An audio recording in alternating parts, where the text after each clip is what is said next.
میں ذرا ISPR صاحب ذرا تھوڑا سا آپ نے کوئی پیچھے میں جب جیل میں تھا تو باتیں کی، میں ان کے کوئی جواب دینا چاہتا ہوں آپ کو. دیکھیں آپ نے ایسی باتیں کی کہ سب سے پہلے کہا جی میں دوگلا ہوں، کہ میں ایک طرف کہتا ہوں فوج میری ہے اور دوسری طرف میں اس کی تنقید کرتا ہوں یا جو بھی برا بھلا کہتا ہوں. آپ نے کہا کبھی فوج کو دشمن نے اتنا نقصان نہیں پہنچایا جتنے میں نے پہنچایا. دوسرا آپ نے ریمارک پاس کیا. اور تیسرا آپ نے کہا کہ ہم اب کرش کریں گے ان کو. دیکھیں ISPR صاحب میری ذرا غور سے بات سن لیں. آپ جب پیدا بھی نہیں نہ ہوئے تھے تب میں اپنے ملک کو دنیا میں ریپرزینٹ کرتا تھا. میں نے اپنے ملک کا دنیا کے اندر سر اوپر کیا، عزت دلوائی اپنے ملک کو. اٹھا کے دیکھ لیں، آپ بھول گئے ہوں گے، آپ پیدا نہیں ہوئے ہوں گے، ذرا پتہ چلوا لیں کہ عمران خان نے کیا پاکستان کی دنیا میں عزت اوپر کی یا نیچے کی. اور آپ کو یہ پتہ ہونا چاہیے کہ جب وار آن ٹیرر ہوئی اور جو پاکستان کی مٹی پلیت ہوئی دنیا میں کہ ہمارا گیا جی فوج دوگلی ہے، کیونکہ تب مشرف کا مارشل لا تھا، یہ ہمارے سے جھوٹ بولتی ہے، کرتی کچھ ہے کہتی کچھ ہے، ڈالرز ہمارے سے لیتی ہے اور دوگلی گیم کھیلتی ہے. ڈبل گیم، دوگلا تب نام استعمال ہوتا تھا. پاکستان کو ورڈ ہی دوگلا استعمال کرتے تھے، ڈبل گیم کا نام کرتے تھے. ذرا انٹرنیشنل میڈیا دیکھیں، کس نے اپنی فوج کو سب سے زیادہ جس کی حفاظت کی، کس نے اپنی فوج کے ساتھ انٹرنیشنل میڈیا پہ کھڑا ہوا. جب اسامہ بن لادن، جب وہ ایبٹ آباد میں جو وہ حادثہ ہوا، آپ کو پتہ ہے بیرون ملک پاکستانیوں کے اوپر جو گزری آپ اندازہ نہیں لگا سکتے. انہوں نے کہا ہمارے سے پیسے لے رہے ہیں اور اسی کو اپنے اکیڈمی کے پاس ایبٹ آباد میں پالا ہوا ہے. جو ہمیں ذلت ملی تب کون بولا آپ کے لیے؟ یا تو کوئی سانپ سونگ گیا تھا، یا تو آرمی چیف کے منہ سے چون نہیں نکل رہی تھی، یا تو کوئی بولتا ہی نہیں تھا. نہ پرائم منسٹر تھا وہ گیلانی تھا، نہ زرداری. 4-5 دن سناٹا چھایا ہوا تھا، وہ آ کے مار کے چلے گئے. ہمارے ملک میں دنیا میں ذلیل ہوئے ہم. میں بولا تھا، میں ساری جگہ اپنی فوج کو ڈیفینڈ کیا ہے. میرے 3.5 سال میں دیکھیں کہ پاکستان فوج کا امیج اوپر تھا یا نیچے تھا. ذرا اٹھا کے دیکھیں، آپ کے سامنے ہے وہ. کیا فوج کا امیج اوپر گیا یا نیچے گیا؟ فوج کو لوگ پسند کرتے تھے. جب ایک آرمی چیف نے میری کمر میں تو چاقو مارا، لیکن پاکستان کے بدنام ترین مجرموں کو آ کے اوپر بٹھا دیا، تو کیا میری وجہ سے فوج کو برا بھلا کہا گیا یا اس آدمی کی وجہ سے جس نے اس نے کیا سمجھا کہ لوگ یہ بتائیں نا، کیا لوگ چونٹیاں ہیں؟ کیا لوگوں میں عقل نہیں ہے؟ کیا لوگ بیوقوف ہیں کہ جدھر آپ لگائیں گے ادھر لگ جائیں گے؟ کیا لوگ 30 سال سے ان لوگوں کو نہیں جانتے تھے؟ اسی فوج نے، میں نے اپنے کانوں سے سنا ہوا ہے جب مجھے ISI نے بریفنگ دیا کہ انہوں نے کتنا، اب سے نہیں 25 سال سے میں سن رہا ہوں کہ کتنا پیسہ انہوں نے چوری کر کے ملک سے باہر لے کے گئے ہیں.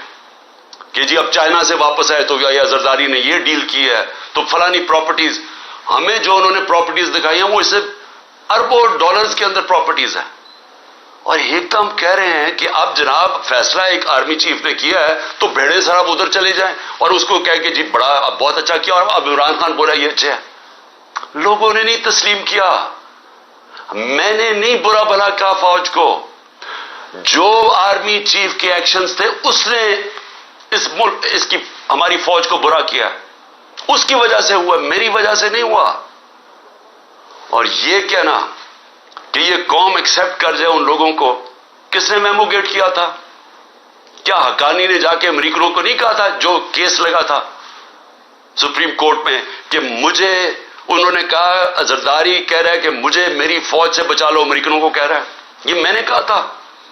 کیا جب نواز شریف جا کے چھپ کے کھاٹمانڈو میں مودی سے چھپ کے ملاقات کر رہے کہ جی میری فوج کو نہ پتہ چل جائے، اور اسے اور پھر وہ جو ڈان لیکس میں جب وہ کہتا ہے ڈان لیکس میں کہ جی دہشت گردی انڈورس کر رہا ہے ہندوستان کا اوپینین کہ فوج دہشت گردی کر رہی ہے، آپ ان لوگوں کو اوپر بٹھا دیں اور ہمیں کہیں کہ ہم ان ساروں کو تسلیم کر لیں، اور ہم اگر پروٹیسٹ کریں تو ہمیں جیلوں میں ڈال دیں، ہم پروٹیسٹ کریں ہمارے اوپر ایف آئی آر کاٹ دیں، ہم کچھ کریں آپ اینٹی اسٹیٹ ہمیں قرار دے دیں، لیکن آپ سب کچھ ٹھیک کر رہے ہیں۔ مجھے گولیاں لگی ہیں، مجھے پتا ہے کس نے کون ذمہ دار ہے۔ کیا مجھے ایکس پرائم منسٹر جو سب سے بڑی پارٹی کا ہیڈ، مجھے یہ حق نہیں ملا کہ میں اپنی ایف آئی آر کٹوا سکوں؟ آئی ایس پی آر صاحب فرمان دے رہے ہیں کہ ہمارا تو بے بنیاد الزام لگایا گیا ہے۔ بھی آپ ہیں کون کہنے والے؟ یہ کس نے آپ کو رائٹ دیا ہے؟ ملک کا آئین یہ کہتا ہے کہ جس کے اوپر واردات ہوتی ہے اس کا رائٹ ہوتا ہے ایف آئی آر کٹوانا، تفتیش ہو، پھر وہ بے بنیاد بے قصور ثابت ہو جائے، بسم اللہ۔ لیکن آپ تو بیٹھ کے فرعون کی طرح فرمان پاس کر رہے ہیں کہ جی وہ تو ہمارا، میں نے تو غلط الزام، اور یہ کہنا کہ عمران خان جھوٹ بول رہا ہے۔ آپ کو شرم آنی چاہیے ایسی باتیں کرتے ہوئے۔ عمران خان کو 50 سال یہ قوم جانتی ہے۔ اس قوم کی تاریخ میں اگر کسی ایک آدمی کو اس قوم نے سب سے زیادہ پیسہ دیا ہے، جو سب سے زیادہ خیراتی کام، وہ عمران خان کر رہا ہے۔ اور وہ کیوں دیتے ہیں؟ کیونکہ انہیں پتہ ہے کہ وہ دیانتدار آدمی ہے، وہ چوری نہیں کرتا پیسے، وہ سچ بولتا ہے۔ عدالت کے اندر جب میرا کیس لگا فلیٹ کا، عدالت نے، سپریم کورٹ نے کہا صادق اور امین ہے۔ آپ کو کس نے اجازت دی ہے کہ یہ کہنا جی جھوٹ بول رہا ہے یا دوگلا ہے؟ آپ کو شرم آنی چاہیے۔ کبھی آئی ایس پی آر نے اس طرح کی باتیں نہیں کی۔ آپ تو کود کے آگے پالیٹکس میں، آپ پارٹی بنا لیں اپنی۔ اور میں اس کے علاوہ، میں آخر میں، کیونکہ میں اپنے آپ کو کنٹرول کر رہا ہوں کیونکہ مجھے بڑا غصہ ہے اس چیز کے اوپر کہ اس طرح کے الزام لگانے، اور آپ کو پتہ ہی نہیں آپ بات کیا کر رہے ہیں، اور اس آدمی پہ لگا رہے ہیں جس کو ہمیشہ وہ چاہتا ہے کہ اس کی فوج مضبوط ہو۔ اور میں آپ کو یہ بتاؤں، میں ڈرامے نہیں کر رہا، کیونکہ میرے پیسے ملک سے باہر نہیں پڑے ہوئے، میں نے بھاگ کے، میرے اوپر 145 کیسز سے ملک چھوڑ کے باہر نہیں بھاگا۔ میں نے یہ نہیں کہا کہ مجھے ای سی ایل پہ نہ ڈالنا، کہ میں ڈالو مجھے ای سی ایل پہ، میں جانا ہی نہیں چاہتا ملک سے باہر۔ اور میں یہ آپ کو دوسری بات بتا دوں، وہ لوگ جن کے پیسے باہر پڑے ہیں، جن کے ساتھ آج ہماری اسٹیبلشمنٹ کھڑی ہے، جن کا سٹیک ہی پاکستان میں نہیں، اب جب روپیہ 300 کراس کر گیا ڈالر، تو ان کو کیا فائدہ، نقصان ہوا ہے؟ ان کی تو دولت ڈالرز میں پڑی ہوئی ہے، ان کو تو فرق ہی نہیں پڑا۔ لیکن سارا تنخواہ دار طبقہ، پولیس، سرکاری نوکر، ہمارے فوجی، ساروں کو آج ان کے گھروں میں پوچھیں کہ ان کے اوپر کیا حالات ہیں۔ پوچھیں نہ ذرا، ان کی بیویاں بیچاری جو بیچاری دیکھ رہی ہیں کہ قیمتیں بڑھتی جا رہی ہیں، ان کی جو، جب باجوہ نے ہماری گورنمنٹ گرائی تھی تو جو 100 روپیہ تھا وہ آج صرف مشکل سے 55-60 روپیہ خرید سکتا ہے، تو اس کی قیمت صرف 55 سے 60 روپے، اور اب روپیہ اور گرا ہے تو اب اور نیچے چلی جائے گی، مہنگائی اور بڑھ جائے گی۔ کون ذمہ دار ہے اس کا؟ عمران خان ذمہ دار نہیں ہے۔ آج جس آدمی نے سازش کر کے گرایا وہ ذمہ دار ہے۔ اور اگر آپ میں برداشت ہو تنقید کی، کیونکہ تنقید سے اصلاحات ہوتی ہے، آپ ایک معاشرے سے، ادارے سے، ایک انسان، آپ تنقید ختم کر دیں وہ مر جاتا ہے۔ سوویت یونین کیوں ٹوٹی؟ کیونکہ وہاں تنقید ختم تھی۔ وہاں بھی اسی طرح کے، جس طرح آپ آج کل حرکتیں کر رہے ہیں کہ جو منہ کھولتا ہے اس کے اوپر پڑ جاتے ہیں، وہاں بھی یہی ہو رہا تھا، وہ ٹوٹ گیا۔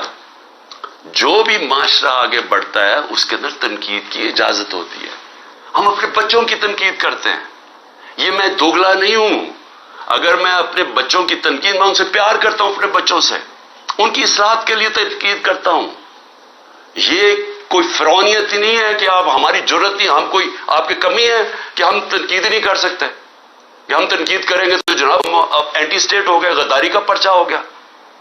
اور دیکھیں ہو کیا رہا ہے، یہ جو ہوا ہے، کان کھولیں اپنے اور آنکھیں کھولیں، یہ ملک کدھر جا رہا ہے، جس طرف جا رہا ہے۔ اس وقت ہے آپ کا کہ اندر سے اصلاحات ہو۔ یہ ڈنڈے مار کے اور یہ ہمیں سارے پکڑ دکڑ سے کچھ نہیں ہونے لگا، کیونکہ اسی طرح کا کریک ڈاؤن اس پاکستان میں بھی تھا، کچھ نہیں ہوا۔ کوئی بھی ایک پولیٹیکل پارٹی کو ڈنڈے مار کے اور جیلوں میں ڈال کے نہیں ختم کر سکتا۔ سو میری اگر آپ کی سنی تو نہیں آپ نے، لیکن میرے خیال میں کہ آپ کو اس وقت آپس میں ایک بڑا سرکل رکھنا چاہیے، چھوٹے سے بند کمروں سے باہر نکلنا چاہیے اور دیکھنا چاہیے کہ ملک تیزی سے جو تباہی کی طرف جا رہا ہے اس کو ہم کیسے بچا سکتے ہیں۔ میری تجویزیں آپ سن رہے ہیں۔